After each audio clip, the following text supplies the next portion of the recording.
The grand hall of stars was shining with bright golden lights. It floated in space. Far above any planet, inside the hall, alien nobles from many worlds had gathered. They wore rich clothes, long cloaks, and heavy jewels. Their voices filled the room as they laughed, made deals, and played games of chance. One of the most powerful nobles there was Lord Dreven. He had smooth silver skin, tall horns, and sharp blue eyes. He walked with pride, and everyone moved aside when he entered. Dreven was known for winning every game he played. He believed that luck always followed him at a table in the center of the hall. A strange scene was unfolding. A human had joined the noble's game. His name was Rian. He wore a simple black suit, had short brown hair, and spoke calmly. Most of the nobles looked at him with curiosity. Some laughed quietly, wondering why a human was sitting among them. Drive even took his seat across from Rian. He gave a confident smile. "You are brave, human," Dreven said, his voice smooth. "Do you know how this game works?" Rian nodded. "Yes, I learned quickly. The rules are clear." The game was played with crystal tiles that glowed with energy. It tested the mind, memory, and strategy. Some rounds were based on luck, but many needed clever thinking. The crowd gathered around. Bets were placed. Wealth was traded, gems, land shares, rare weapons, even star maps. The pile of stakes grew tall in the center of the table. Dreven won the first round. Then Rian won the second. The third was a draw. The game continued for hours. Every round made the air thicker with tension. Nobles watched closely. Even those who disliked humans now leaned forward, curious about this one. Then Dreven laughed and made a bold move. "This game needs excitement," he said. "Let us raise the stakes." He placed a golden band on the table. It was a sign of something rare. "I bet something personal. My wife." The crowd gasped. Some were shocked. Others smiled with amusement. "She is my bondmate under Zerth law." Dreven continued. "She has no say in this hall. I offer her as a stake if I lose. She belongs to you for one moon cycle." Rian was surprised. He looked at the band. He did not understand alien laws deeply, but he saw no one stopping Dreven. The rules of the hall allowed any kind of bet if both sides agreed. "Are you sure?" Rian asked. Dreven nodded. "She is mine to offer." Rian gave a slow breath. "Very well, I accept." The last round began. Both players moved with care. Their hands flew over the tiles. The crowd was silent. Every eye watched. Every move changed the energy in the air. In the end, Dreven won. He stood up proudly. The hall echoed with claps and cheers. "I told you," Dreven said with a smirk. "Luck follows me." Rian nodded with calm respect. "You played well." But while the crowd celebrated, one person remained still. Lady Enna. She stepped forward from the shadows. She wore a long robe of deep green. Her hair was soft gold, her eyes quiet and deep. She had the kind of beauty that was gentle. Not loud. She did not smile. She did not speak. Dreven waved at her. "Go, stand beside the human for the next moon. The game says so." She moved toward Rian, standing quietly at his side. Rian glanced at her and gave a respectful nod. She returned it with a small bow. "Do you wish to sit?" he asked politely. She said nothing, but sat beside him. Dreven laughed again. "Enjoy your time with my wife, human. You earned it." He turned and walked away with his group of friends. The hall slowly emptied as other nobles returned to their games or business. Rian looked at Enna again. Her face showed no emotion, but her eyes held something strange. Not fear, not anger. Something else? "I don't want anything you don't choose," Rian said. "I don't believe in owning people." She finally spoke, her voice soft like the wind. "That is not how my world works." "Then maybe your world needs to change," he replied. She looked at him for a long moment. "No one has ever said that to me before." She whispered. Rian stood, offering his hand. "Would you like a walk? You don't have to speak. Just fresh air." She paused, then gently placed her hand in his. They walked through the outer gardens of the space hall, where glass windows showed stars beyond. No one followed them. The stars shone quietly. Rian did not ask her questions. He just walked beside her, in silence. She looked out at the stars. I always wondered what freedom felt like, she said. Rian looked at her with honest eyes. Maybe. Now is the time to find out. That night, two different lives took their first step together. One by choice, the other by accident. But something had started, and neither of them knew how far it would go. Rian and Lady Anna walked through the quiet halls of the space station. The stars outside the glass windows moved slowly. Their light touched the walls with a soft glow. No one followed them. No one dared. Anna walked beside Rian, her face calm, but unreadable. She said little, and Rian didn't press her to speak. He knew she had been used as a bet. Even if she smiled, it would not have been real. So he chose silence. It was the kindest thing he could offer. He led her to a guest room, prepared for her. It was clean, simple, and private. Not large, but peaceful. This room is yours for now, Rian said gently. I will stay in the room next to it. You can lock the door from inside. You don't owe me anything. She looked at the door, then at him. Her expression softened. You speak to me like I'm a person, she said quietly. You are, he replied. Anna stepped inside and slowly closed the door. Rian stood still for a moment, then walked to his own room. He felt a heavy weight in his chest. He had won the game, but it didn't feel like winning. The next morning, Rian woke up early. He made tea from earth leaves he kept with him. It was a calming scent, warm and earthy. He placed a second cup on a tray and knocked on Anna's door. There was no reply, but after a few seconds, the door opened. She stood there in a long silver robe. Her hair was tied back. Her eyes were calm. I brought tea, Rian said. She stepped aside. Come in. Rian entered the room and placed the tray on a small table. Anna sat down and picked up the cup. She smelled it first, then took a sip. She said nothing, but she did not push the cup away. You don't have to stay with me all day, Rian said. You're free to walk around the station. My people follow tradition, Anna replied. I must stay near you until the moon cycle ends. It is part of the law. Do you want to follow that rule? Rian asked. Anna looked down at her cup. I do not know what I want. I was never allowed to choose. Rian nodded. Then maybe it's time to start. They spent the morning walking through the upper gardens. The plants were brought from many planets. Some had glowing leaves, others sang when touched by wind. It was peaceful there. Enna stopped at a small fountain and sat on a stone bench. Rian sat beside her. My life has always been decided by others, she said. I was born to a noble house. My marriage to Dreven was arranged. I was taught to smile, to nod, and to never speak out of turn. Do you love him? Rian asked. No, she replied without pause. But that does not matter in my world. It matters to me, Rian said. She looked at him with quiet surprise. Why? Because no one should be treated like a trophy, he said. Not by a noble. Not by anyone. For the first time, a small smile touched her lips. It was faint, but real. You are not like others, she said. I'm human, he replied. Maybe that's why.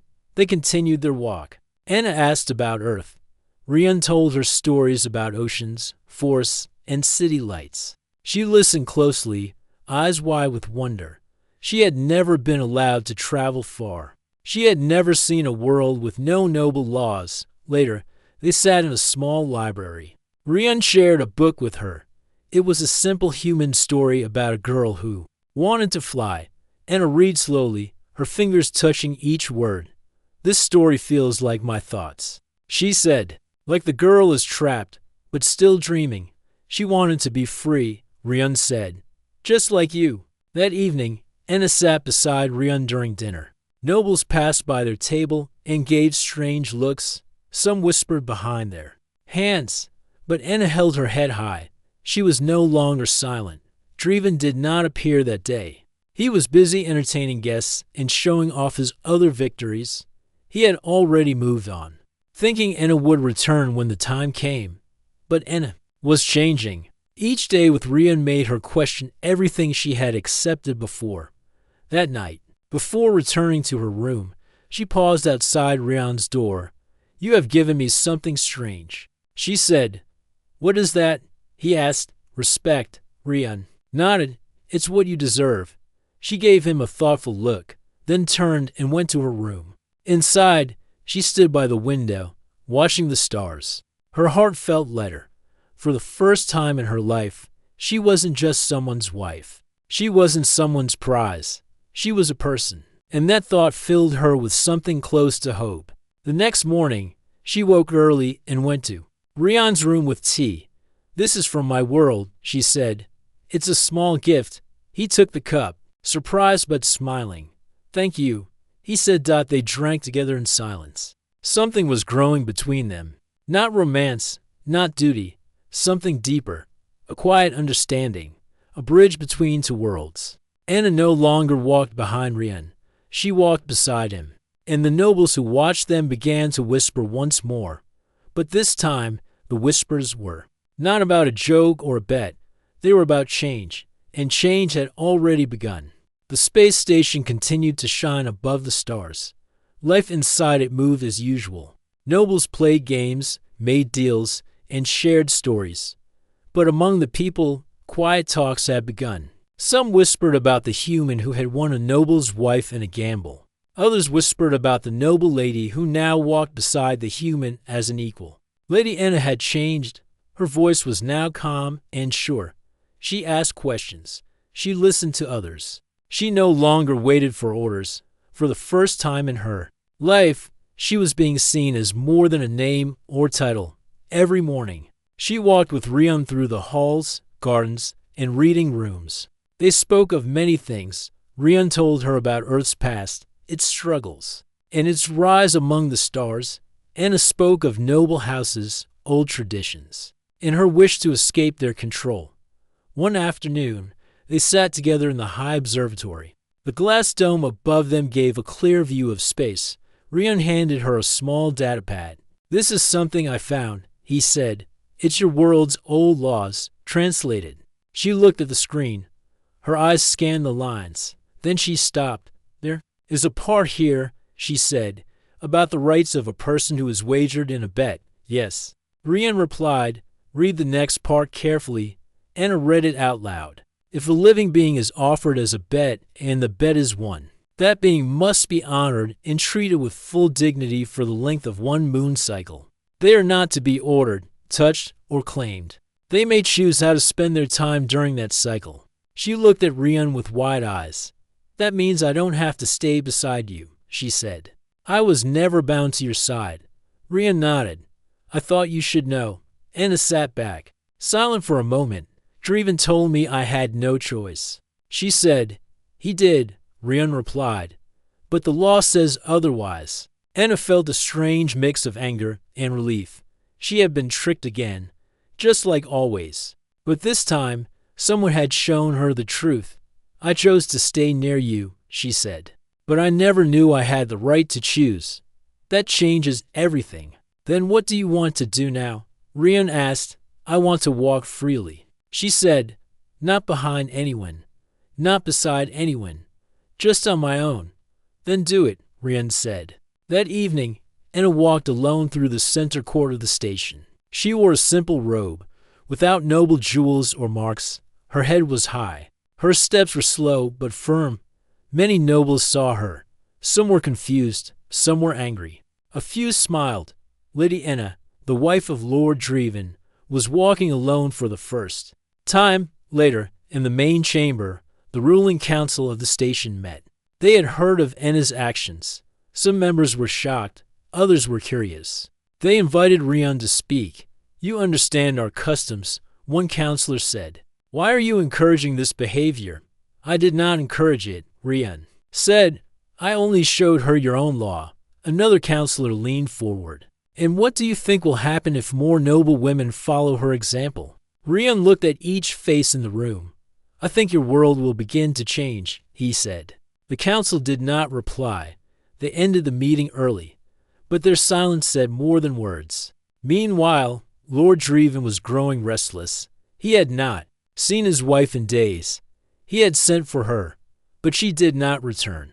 He had asked guards to watch her, but they refused. The law protected her until the moon cycle ended.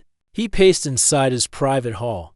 His advisor stood near the wall, afraid to speak. She walks like a commoner, Dreven said. She acts like she is free. She is protected for now. One advisor said, we must wait. She is my wife, Dreven said. She belongs to me. No, my lord, another advisor said carefully. By law, she belongs to herself. During the moon cycle, Dreven's face turned cold. Then we must break the law, he said. The advisors stepped back. One of them spoke again. If you break the law, the council will remove your seat. You will lose all honor. Dreven did not reply. His eyes stared into the distance. Back in the gardens, Anna sat with a group of young workers. They had invited her to join their evening meal. She accepted without pride. She listened to their stories, laughed at their jokes, and asked about their families. One worker, a girl named Lyra, looked at her with wonder. You're not like the others, Lyra said. I used to be. Anna replied, but now I see things differently. You're a noble, another worker said. You can live in gold rooms. Why are you here with us? Because for the first time in my life, Anna said, I feel human. The workers did not understand everything she said, but they knew her smile was real. And that was enough. That night, Anna stood alone on the viewing deck. She watched the stars again. This time, she did not feel small. She felt like she had a voice. Rian joined her after a while. You walked your own path today. He said, I did, she replied. How did it feel? Strange, she said, and strong. They stood in silence for a moment. I don't know what will happen when the moon cycle ends, she said. Whatever happens, Rian said, you will face it with choice. Anna nodded out in another part of the station. Dreven sat in the dark. His pride had been wounded. His name was no longer feared. His wife no longer obeyed. He clenched his hands. The game he thought he had won was turning against him, and the true gamble had only just begun. The final day of the moon cycle arrived. A quiet tension spread across the space station. Nobles whispered in the halls. Guards stood straighter. Servants moved quickly. Everyone knew that Lady Anna would now have to make her choice. According to ancient law, she could return to her husband, Lord Dreven, and live under his name again. Or she could refuse and walk away, free of his claim. If she chose freedom, she would break an old tradition. No noble wife had ever taken that path. The ruling council sent out invitations for a formal gathering in the Hall of Balance. This hall was used only for important decisions. The silver floor reflected the lights above. Tall glass pillars lined the walls. At the front, 12 high seats were arranged for the council members. Anna stood in her chamber, looking at her reflection. She wore a plain blue robe, without jewelry or makeup. Her hair was tied back neatly. She looked peaceful but strong. Rian stood nearby, waiting quietly. He did not try to speak for her. He had already told her that whatever she decided, he would support her. You do not have to explain anything to me, he said. This is your life, your choice. Anna gave a soft nod. Thank you. I never thought I would have this moment. They walked together to the Hall of Balance. A large crowd had already gathered. Nobles, workers, council guards, and station staff filled the space. Some came for curiosity. Others came for hope. A few came for control. Lord Dreven stood near the front. He wore dark green robes and golden chains. His face was calm, but his eyes were sharp. He expected Anna to return. To him, in his mind, she had no other path. When Anna entered, the crowd turned silent. She walked without fear. She did not look left or right. She stopped in the center of the hall and stood between Rian and Dreven. One of the council members stood. Lady Anna, he said, you have completed the cycle of one moon. The law now allows you to choose your future. She gave a respectful nod. Do you wish to return to your bondmate, Lord Dreven, and resume your place in House Drevener? Anna looked at Dreven. His chin was lifted. He did not smile. He only waited. She turned her eyes to Rian. He did not move. He gave no sign. He had kept his promise not to influence her. She took a slow breath. I do not wish to return to Lord Dreven, she said. I choose to walk my own path. The crowd stirred. Some gasped, some cheered, others stood frozen. The council members whispered among themselves. Dreven stepped forward. You belong to my house. He said, this shame will stain your name forever. Anna turned to face him fully. I was born into your house, she said. But I am not your property. I have followed every law, and now I follow the one that gives me freedom.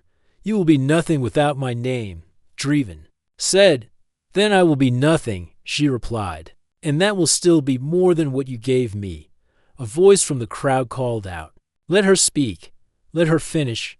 The hall became quiet again. Anna looked at the council. I was used in a gamble. I was passed like an object, but I was given a chance to see the world with new eyes. I have spoken with workers, traders, and travelers. I have heard their dreams. I have felt their respect. I have learned that I am more than a title. One of the council members stood. You have made your decision. It will be honored. Anna gave a short bow. Rian stepped forward and spoke to the council. I ask that she not be tied to my name either. She owes me nothing. Let her be recognized as free, by law and by name. The council whispered again. Then the lead member stood. Lady Anna shall now be known simply as Anna of the Stars. She shall not belong to any house. She shall walk where she wishes. Her rights will be protected. The crowd broke into applause. Even those who had never cared about law or freedom felt the power of that moment. Dreven turned and left the hall without another word.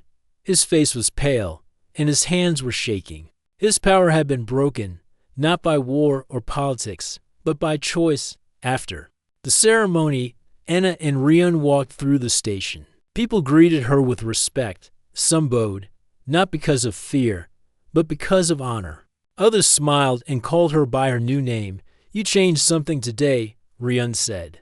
I changed myself, she replied. You changed more than that. He said. Others saw it. That night, they sat in a quiet corner of the observation deck. The stars outside seemed brighter.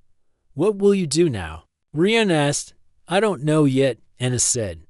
But for the first time, I will decide for myself. He smiled. That's more than most people ever get. She looked at him. Thank you for showing me what was already mine. You found it yourself, he said. I just stood beside you. The silence between them was warmed out elsewhere in the station. Young nobles began to speak with their parents. Workers met in groups and shared thoughts they had never dared to speak aloud. A small wave had begun, and it was spreading. And in the heart of that wave was a woman who had once been a bet, but who now stood taller than any noble. The days following Anna's choice were unlike anything the space station had seen before. The nobles no longer walked with the same confidence. Their words were slower. Their eyes searched for signs of change. Some acted like nothing had happened. Others watched the halls with quiet fear. Anna, now known as Anna of the Stars, continued to walk freely. She wore simple robes and spoke with workers and travelers as if she were one of them every day. More people gathered around her. They listened to her ideas. They shared their stories. Many had never spoken with a noble before, but they found comfort in her calm voice. Rian stayed close but let Anna lead. He helped only when needed. He saw that her presence was opening minds and softening hearts. Even the quietest servants now looked up when she passed. She had become a symbol of choice and freedom. In one of the lower levels of the station, a group of workers invited Anna to speak. They met in a wide storage room that had been turned into a meeting space. Light panels hung from the ceiling. Old chairs and boxes served as seats. A young man named Tavo stood up. My sister works in the food center, he said. She has never spoken in front of nobles, but now she wants to ask why she must wear a chain badge. Anna looked at him. Tell her this. No one is born to wear chains. The room stayed silent. Then someone clapped. Others joined. The sound grew stronger. It was not loud like a protest. It was steady like a heartbeat. A woman named Kel stepped forward. Can we ask the council to change the rules? She asked. You can ask, Anna replied. But if enough voices speak together, you will not need to ask, you will make them listen. Meanwhile, in the noble district, Lord Dreven sat in his private chamber. His hands were cold. He had not spoken in public since the day of the choice. His advisors avoided him. They whispered when he walked past. He could feel his power slipping away. A noble from another house came to visit. His name was Lord Byron. He had wide eyes and a long blue robe. Dreven, the council is watching you, Byron said. You lost control, and now the people follow your wife. She is not my wife, Dreven said with a sharp voice. Then what is she? Byron asked, because right now, she is more powerful than you. Dreven stood up.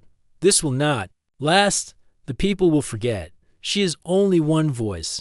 Byron shook his head. One voice is enough when the world is ready to hear it. That night, a meeting took place in the Grand Hall. The council called both nobles and workers to speak. It was rare to see such a mix of people in the same room. Enna stood with the workers. Rian stood beside her. A council member raised a hand. We hear that some among you are calling for change. Speak now. Tavo stepped forward. We ask that badge chains be removed from the lower workers. They are treated as marks of control. Kel spoke next. We ask that every voice on this station be counted, even those without noble titles. A noble laughed from the side. If you let them speak, next they will want seats in the council. Enna stepped forward. Her voice was steady. And why not, she asked, if they breathe, if they build, if they clean your rooms and grow your food, then why should they be silent? The hall was silent. One older council member looked at Enna. You speak clearly, but you were part of the noble class once. Do you speak against your own? I speak for what is right, she said, even if it means standing alone. Another voice spoke from the back. It was a young girl. Her voice was soft but brave. I do not think she is alone. Others began to nod. The crowd stood taller. The nobles looked uneasy. Rian watched with quiet pride.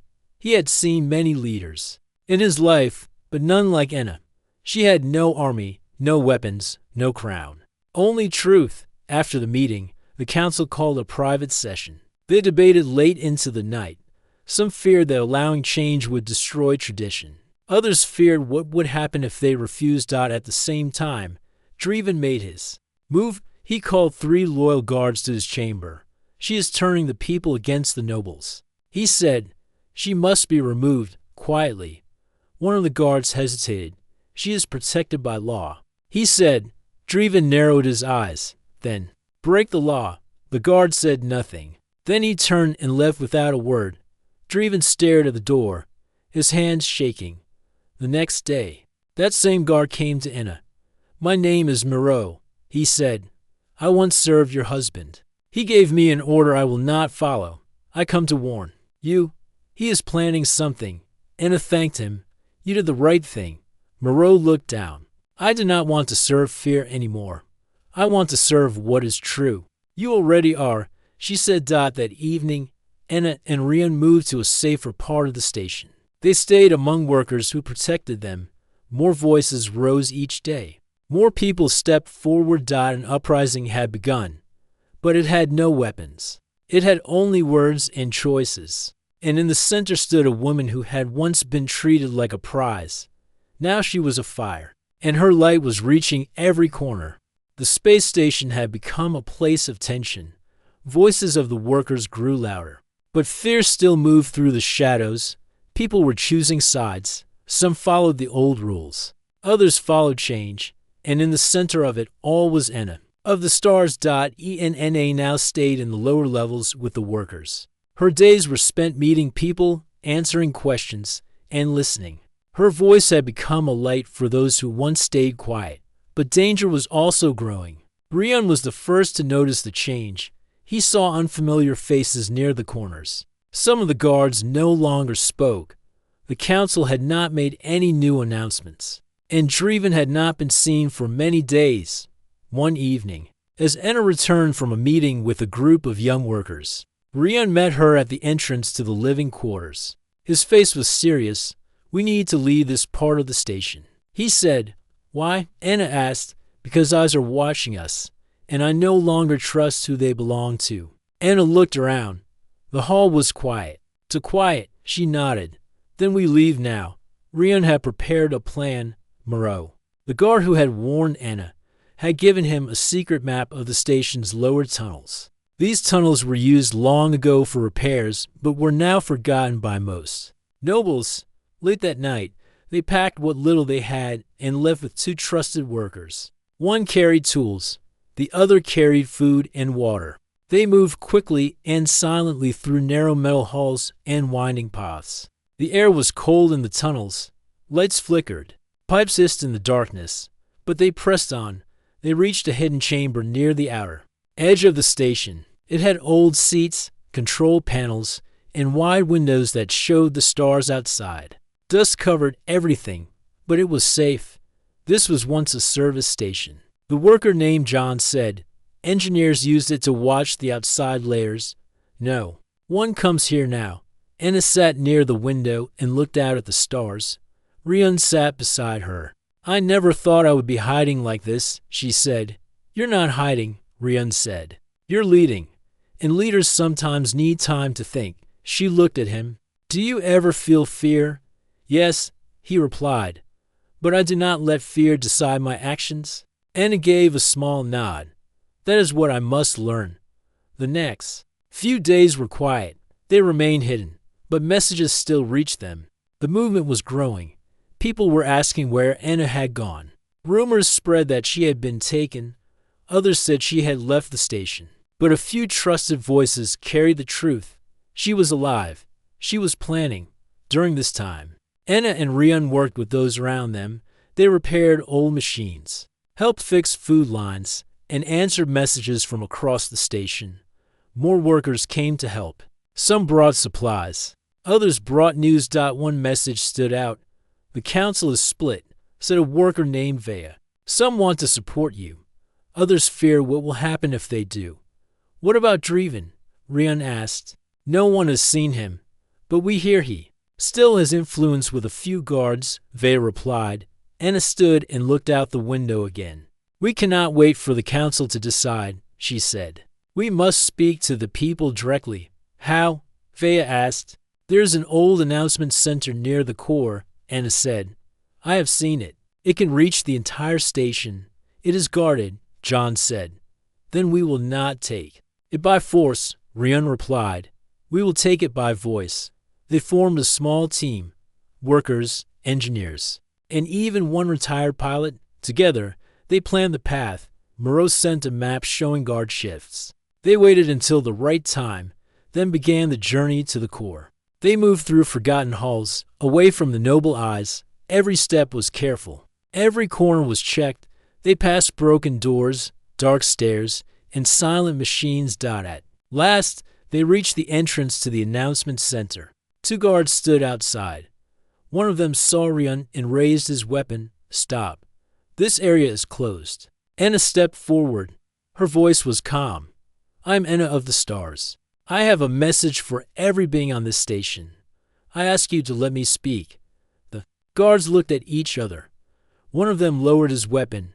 I heard her speak once, he said. She told the truth.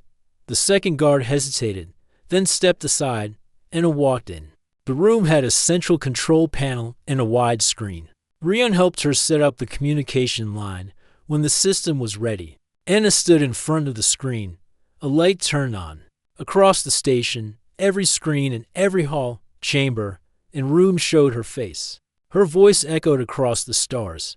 My name is Anna of the Stars.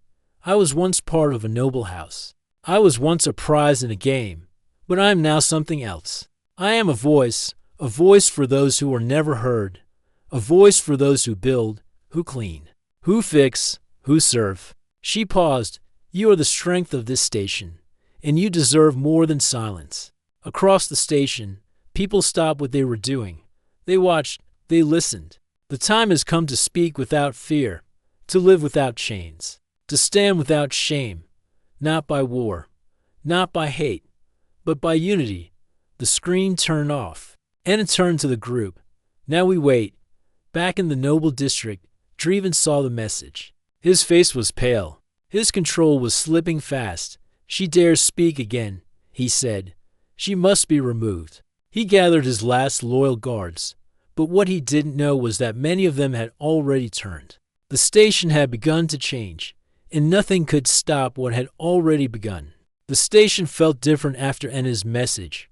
Workers walked with purpose. Nobles looked around with unease. Some shopkeepers stopped using chain badges. Children whispered Enna's name with hope in their voices. In the control room, Enna sat beside Rian. They had spent the night reading messages from across the station. Many supported them, some were afraid. A few threatened to stop them. But the voices of support were louder than fear now. One message came from an old council member named Jero. I once believed silence was safer, the message said. But now I see silence as a cage. I will speak in your favor during the next council gathering. Enna placed the message down. People are changing, she said. Yes, Rian nodded. But not all have changed. He pointed to another report. It said that Dreven had left the noble district with armed guards. He may try to take you by force. Rian said. Enna stayed calm. Then we stand, not run. Word spread fast. The council was gathering again, for the first time. They had opened the chamber to both nobles and workers. Hundreds came. Some stood in balconies. Others sat on the steps. Everyone waited in silence. At the center stood the council seats. Enna was called forward to speak first. She stepped into the circle, wearing a plain white robe. Her voice was strong but calm. I come not as a noble or a leader, she said. I come as a person who saw something wrong and chose to speak. I was once traded in a game I never agreed to. I was once treated like a prize, not a person. But I chose to rise, and now I ask this council to rise with me. She turned to the workers seated nearby. Let the voices of all be heard. Let rules be changed. Let no one wear chains again. A few council members nodded. One clapped, slowly. More joined, but then heavy footsteps echoed through the hall. Dreven entered, followed by 6 guards in dark armor. He walked straight to the center and pointed at Enna.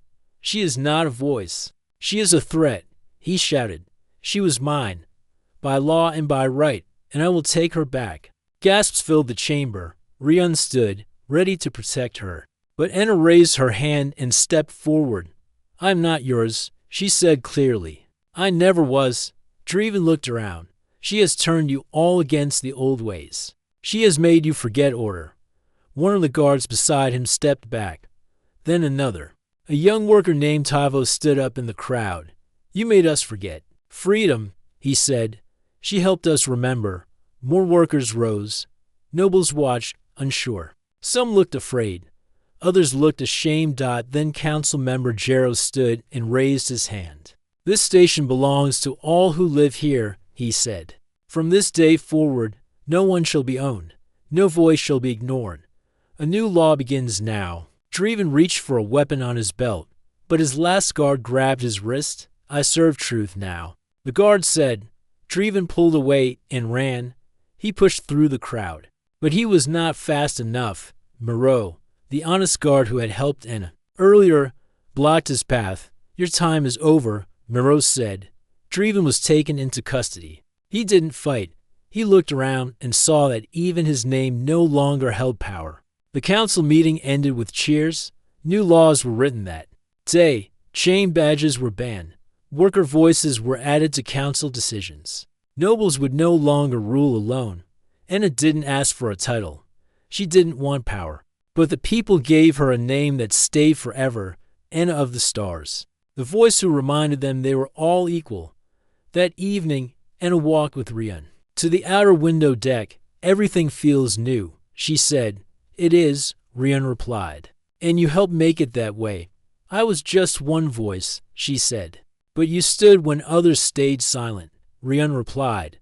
That is what changes. Worlds. They stood side by side, looking out at the stars. Ships moved slowly across the sky. Lights blinked in the distance. A soft hum filled the air. The space station was still the same place and shape, and steel. But the hearts inside it had changed. People now greeted each other without fear. Workers sat beside nobles in public halls. Children from both sides played together in the wide gardens and far away. In places beyond the stars, others began to hear stories. Stories of a woman once traded like property, stories of a people who found their voice, stories of a space station where Yuri defeated Silent Sea, a place where a gamble had taken everything from one man, but had given everything back to the Mannion, so the story of Enna lived on it as a tale of sorrow, but as a spark of hope.